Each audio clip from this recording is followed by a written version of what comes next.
বিসমিল্লাহির রহমানির রহিম। হযরত আয়েশা রাদিয়াল্লাহু তাআলা আনহা বর্ণনা করেন যে রাসূলুল্লাহ সাল্লাল্লাহু আলাইহি ওয়াসাল্লাম ইরশাদ করিয়াছেন, আল্লাহ তাআলা কাতারের ডান দিক দাঁড়ানো লোকেদের উপর রহমত নাজিল করেন এবং ফেরেশতাগণ তাহাদের জন্য মাগফিরাতের দোয়া করেন। হযরত ইবনে আব্বাস রাদিয়াল্লাহু তাআলা আনহু হইতে বর্ণিত আছে যে রাসূলুল্লাহ সাল্লাল্লাহু আলাইহি ওয়াসাল্লাম ইরশাদ করিয়াছেন, যে ব্যক্তি মসজিদে তাদের কাতারের বাম দিকে এই জন্য দাঁড়ায় যে সেখানে লোক কম দাঁড়াইয়াছে, তবে সে 2টি সওয়াবও পাইবে। তাবারানী শরীফ। ফায়দা: সাহাবা রাদিয়াল্লাহু তাআলা আনহুম যখন জানিতে পারিলেন যে কাতারের বাম দিক অপেক্ষা ডান দিকের ফজিলত বেশি, তখন তাহাদের আগ্রহ পয়দা হইল যে ডান দিকে দাঁড়াইবেন, ফলে বাম দিকে জায়গা খালি থাকিতে লাগিল। এই পরিপ্রেক্ষিতে নবী করিম সাল্লাল্লাহু আলাইহি ওয়াসাল্লাম বাম দিকে দাঁড়াইবার ফজিলত ইরশাদ করিলেন। হযরত আয়েশা রাদিয়াল্লাহু তাআলা আনহা বর্ণনা করেন যে রাসূলুল্লাহ সাল্লাল্লাহু আলাইহি ওয়াসাল্লাম ইরশাদ করিয়াছেন, আল্লাহ তাআলা কাতারের খালি জায়গা পূরণকারীদের উপর রহমত নাজিল করেন এবং ফেরেশতাগণ তাহাদের জন্য মাগফিরাতের দোয়া করেন। হযরত আবু হুরায়রা রাদিয়াল্লাহু তাআলা আনহু হইতে বর্ণিত আছে যে রাসূলুল্লাহ সাল্লাল্লাহু আলাইহি ওয়াসাল্লাম ইরশাদ করিয়াছেন, যে ব্যক্তি কাতারকে মিলায় আল্লাহ তাআলা ইহার দ্বারা তাহার একটি মর্তবা উন্নত করিয়া দেন এবং ফেরেশতাগণ তাহার উপর রহমত ছিটাইয়া দেন। হযরত আব্দুল্লাহ ইবনে ওমর রাদিয়াল্লাহু তাআলা আনহু হইতে বর্ণিত আছে যে রাসূলুল্লাহ সাল্লাল্লাহু আলাইহি ওয়াসাল্লাম ইরশাদ করিয়াছেন, তোমাদের মধ্যে সর্বোত্তম লোক তাহারা যাহারা নামাজে আপন কাঁধকে নরম রাখে, আর সেই কদম সর্বাধিক সওয়াব দানকারী যাহা মানুষ কাতারের খালি জায়গা পূরণের জন্য উঠায়। ফায়দা: নামাজে আপন কাঁধকে নরম রাখার অর্থ এই যে যখন কেহ কাতারের মধ্যে ঢুকিতে চায়, তখন ডানে বামে নামাজি তাহার জন্য আপন কাঁধ নরম রাখিয়া দেয়, যেন আগত ব্যক্তি কাতারে ঢুকিতে পারে। হযরত আবু জুহাইফা রাদিয়াল্লাহু তাআলা আনহু হইতে বর্ণিত আছে যে নবী করিম সাল্লাল্লাহু আলাইহি ওয়াসাল্লাম ইরশাদ করিয়াছেন, যে ব্যক্তি কাতারের খালি জায়গা পূরণ করে তাহার মাগফিরাত করিয়া দেওয়া হয়।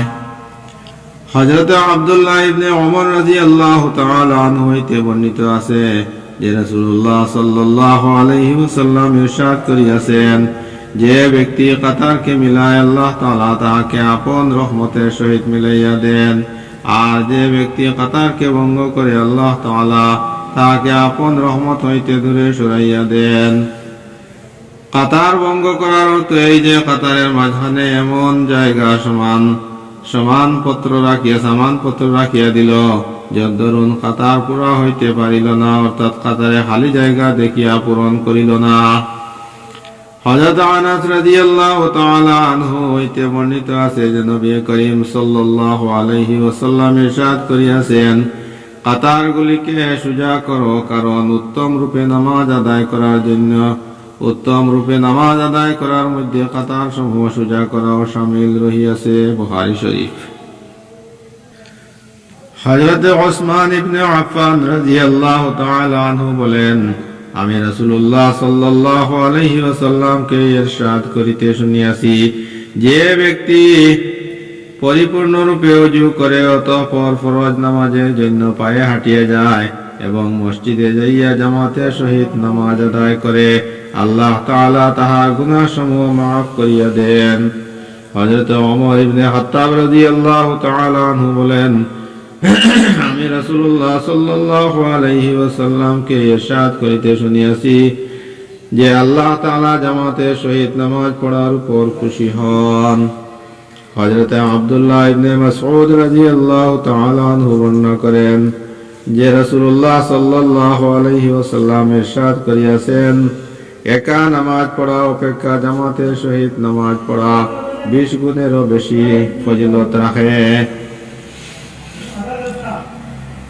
হযরত আবু হুরায়রা রাদিয়াল্লাহু তাআলা আনহু বর্ণনা করেন যে রাসূলুল্লাহ সাল্লাল্লাহু আলাইহি ওয়াসাল্লাম ইরশাদ করিয়াছেন, মানুষের জামাতের সহিত নামাজ পড়া তাহার ঘরে এবং বাজারে নামাজ পড়া অপেক্ষা 25 গুণ বেশি সওয়াব রাখে।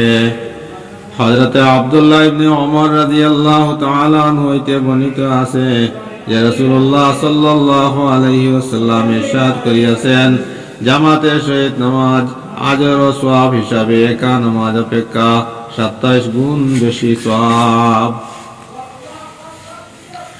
হযরত কুব্বাস ইবনে আশিয়াম রাদিয়াল্লাহু তাআলা আনহু বর্ণনা করেন যে রাসূলুল্লাহ সাল্লাল্লাহু আলাইহি ওয়াসাল্লাম ইরশাদ করিয়াছেন, দুই ব্যক্তির জামাতের নামাজ, একজন ইমাম হয় অপরজন মুক্তাদি, আল্লাহ তাআলার নিকট 4 জনের পৃথক পৃথক নামাজ অপেক্ষা অধিক পছন্দনীয়।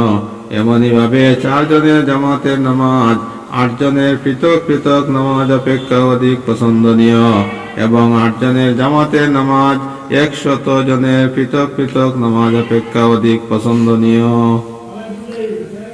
আল্লাহ পাক যেন আমাদেরকে জামাতের সহিত নামাজ পড়ার তৌফিক দান করেন, আমিন।